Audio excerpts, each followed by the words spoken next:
الحمد لله رب العالمين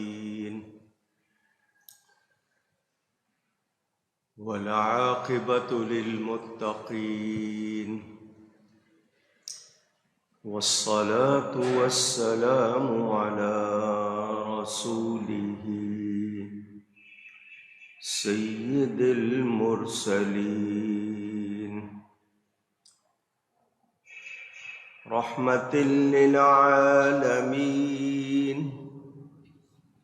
شفيع المذنبين سيد الأولين والآخرين وعلى آله وصحبه أجمعين. أما بعد فأعوذ بالله من الشيطان الرجيم. بسم الله الرحمن الرحيم.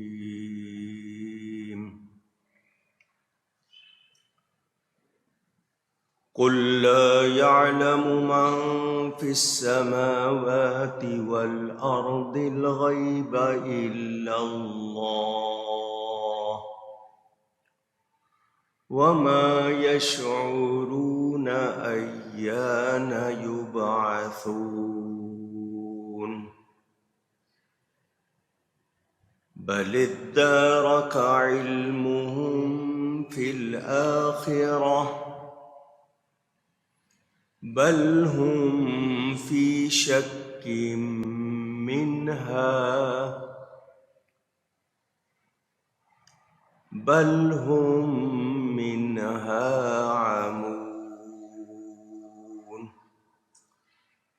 صدق اللہ العلی العظیم. محبت کے ساتھ ایک مرتبہ دروشی پڑھ لیجئے. اللهم صل على سيدنا ومولانا محمد معدن الجود والكرم وآله وصحبه وبارك وسلم. الصلاة والسلام عليك يا رسول الله الصلاة والسلام عليك يا حبيب الله الصلاة والسلام عليك يا رحمة للعالمين وعلى آلك وأصحابك يا شفيع المذنبين.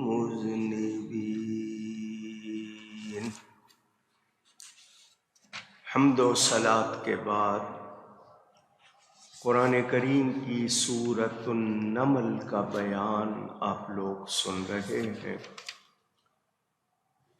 اس میں علم غیب کے حوالے سے میں نے کچھ گزارشات آپ تک پہنچائیں اور اس کے بعد اگلا بیان ہم اہل سنت و جماعت قرآن و حدیث کو مانتے ہوئے یہ یقین رکھتے ہیں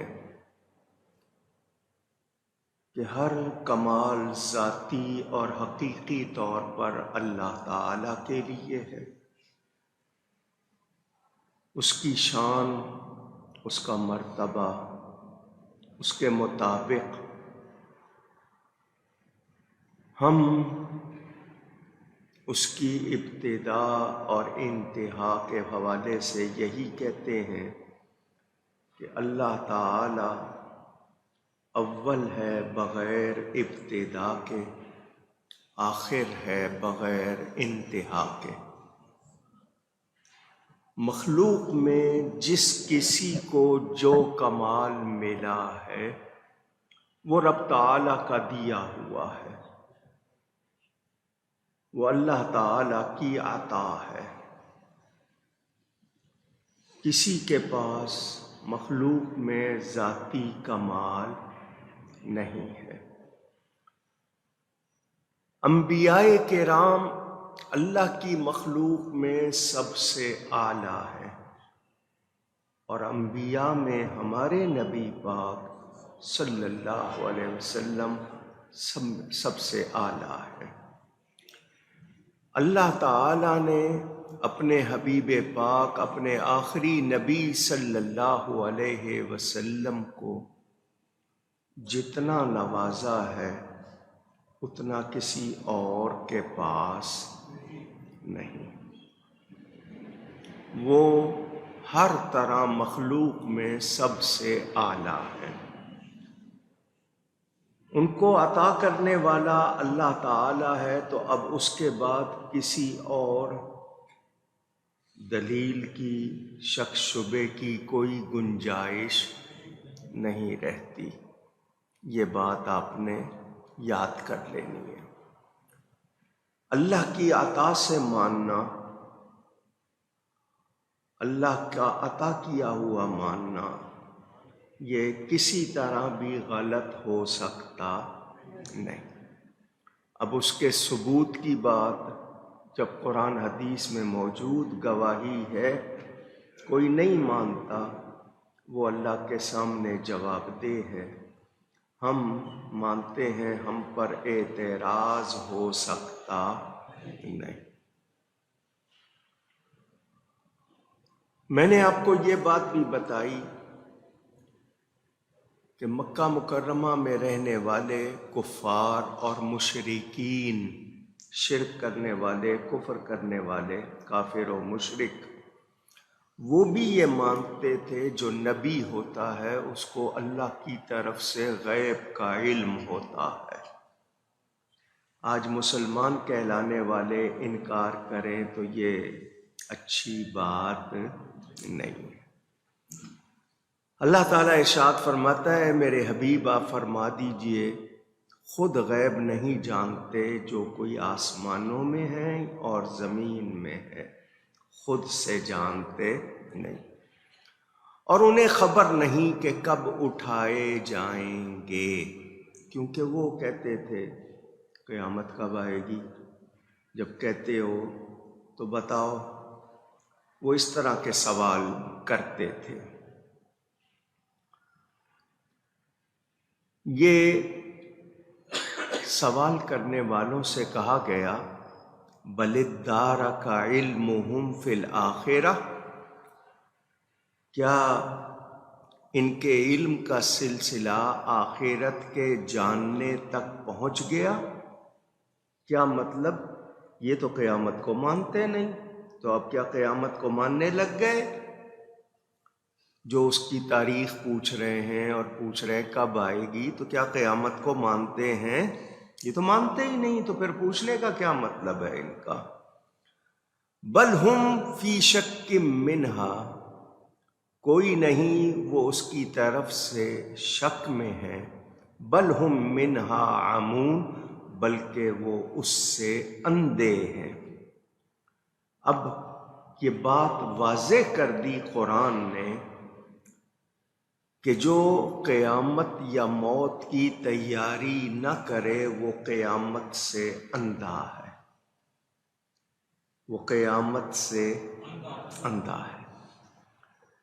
یہ اندھا ہونے اور مردہ ہونے کی بہت سی صورتیں ہیں جو بحثیں کرتے ہیں عقلی طور پر، یوں ہوا تو پھر یوں کیسے؟ ان کی یہ باتیں بتا رہی ہیں کہ یہ سمجھتے نہیں، جانتے نہیں۔ ایمان والا انکار نہیں کرتا۔ میں نے پہلے بھی بتایا، آپ ایمان مفصل میں پڑھتے ہیں والبعث بعد الموت، کہ ہم موت کے بعد دوبارہ اٹھائے جائیں گے۔ یہ ہمارے عقیدوں میں، ہمارے ایمان میں یہ بات واضح ہے، کوئی شک نہیں۔